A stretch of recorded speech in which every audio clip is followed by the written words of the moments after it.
쿠마 아도나이 베야푸츠 오예베카 베야누스 메사네카 미파네카. 여호와여 일어나사 주의 대적들을 흩으시고 주를 미워하는 자가 주 앞에서 도망하게 하소서.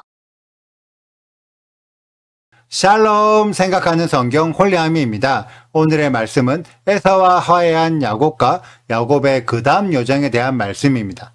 어제 영상에서 제가 야곱이 예물을 주었기 때문에 에서의 화가 풀린 것이 아니라고 말씀드렸습니다. 만약 에서가 예물 때문에 화가 풀렸다면 구절과 같은 반응을 보이지 않았을 것입니다. 그리고 무엇보다 에서는 400명의 소아를 거느릴 정도로 풍족한 재물을 이미 가지고 있는 상태였습니다. 만약 에서에게 풍족한 재물이 없었다면 이미 소아들이 믿고 따르지도 않았겠죠. 우리들은 야곱을 향한 에서의 화가 언제 풀어졌는지를 생각해 봐야 합니다. 성경은 야곱을 중심으로 기록되어 있기 때문에 야곱이 밧단아람에서 20년의 시간을 보내었을 때 에서가 어떻게 살고 있었는지를 생각해 본 사람이 거의 없을 것입니다. 하지만 우리들은 성경에 기록된 몇 가지 힌트들을 통해 에서의 삶을 유추해 볼 수 있습니다. 우리들은 14절의 기록을 통해 에서가 세일을 근거지로 활동하고 있었다는 것을 알 수 있고, 세일 또는 에돔 지역은 창세기 36장에 근거하여 싸움이 끊어지지 않는 분쟁 지역이라는 것을 알 수 있습니다. 그렇다면 오늘 말씀에서 에서가 이미 세일을 정복하여 그 지역에 정착하면서 에돔이라는 나라를 세운 상태였을까요? 과연 에서가 벌써 세일 지역의 우두머리가 되어 에돔의 지도자가 되었을까요?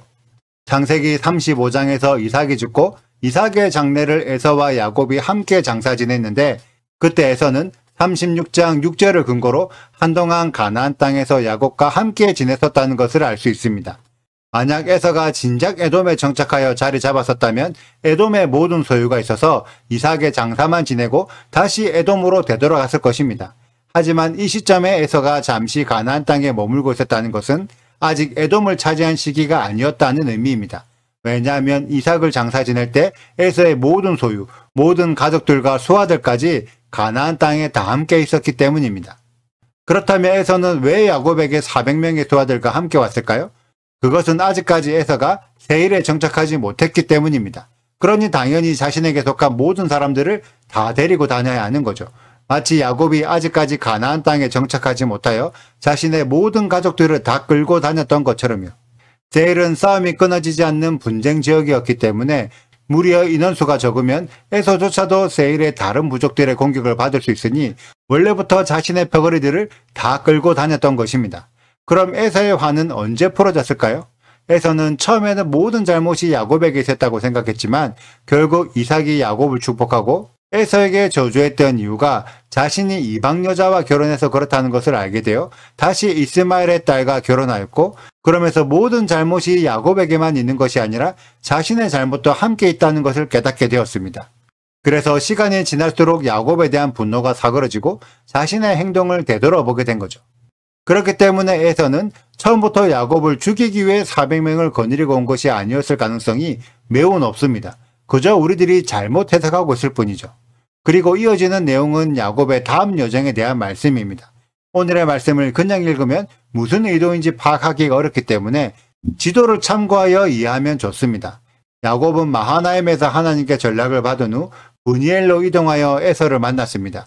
그리고 에서는 야곱에게 함께 세일, 지도의 아래 방향으로 가자고 제안했지만 그에 대해 야곱은 따라가겠다고 하면서 숫곳, 왼쪽 방향으로 이동합니다.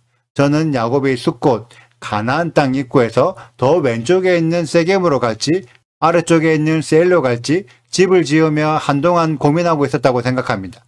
그리고는 결국 가나안 땅으로 가겠다고 결정하고 더 깊숙이 있는 세겜으로 이동하게 됩니다. 저는 오늘의 말씀을 통해 하나님의 약속을 이루기 위해 먼저는 구별됨이 필요하다고 생각합니다. 야곱이 에서와 만나서 가족관계가 회복되고 더 이상 생명의 위협은 사라졌지만 그것이 약속의 전부라고는 할 수 없습니다. 그러나 에서 혹은 세상은 이만큼 회복되었으면 충분해, 충분히 고생했으니 이제 편하게 쉬어 라며 다시 세상으로 가도록 유혹합니다. 이에 야곱은 에서로부터 구별되어 남아있는 약속의 분량을 채우기 위해 다시 가나안 땅으로 발걸음을 옮기게 되죠. 그리고 야곱은 가나안 땅에 있는 세겜에 머물면서 하나님의 약속을 지켰다고 생각하며 엘 엘로헤 이스라엘, 하나님은 이스라엘의 하나님이시다 라고 고백을 합니다. 하지만 이 고백은 야곱 혼자서 만족해야 하는 자기만의 판단입니다. 왜냐하면 하나님의 약속은 세겜이 목적지가 아니라 베델이 목적지이기 때문입니다. 야곱은 베델에서 하나님과 약속을 하고 떠났기 때문에 시작점이 베델이었고 도착점 또한 베델이어야 합니다. 지금까지 수많은 신앙인들이 스스로 열심을 내면서 이 정도로 신앙생활하면 괜찮겠지, 충분히 구원받을 수 있겠지 라며 스스로 자신의 신앙을 높게 평가합니다.